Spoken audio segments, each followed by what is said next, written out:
मेरे प्यार के शबाब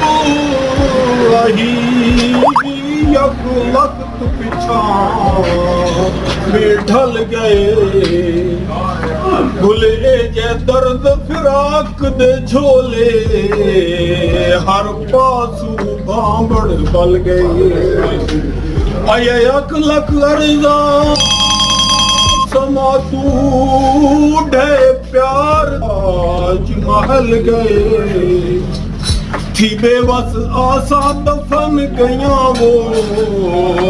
अगो सुख दे आसार बदल गए फुल सुरख फुलायां दे कफन ते दाग हुसन तेड़ियां बेपरवायां दे रवे कफन ते दाग हुसन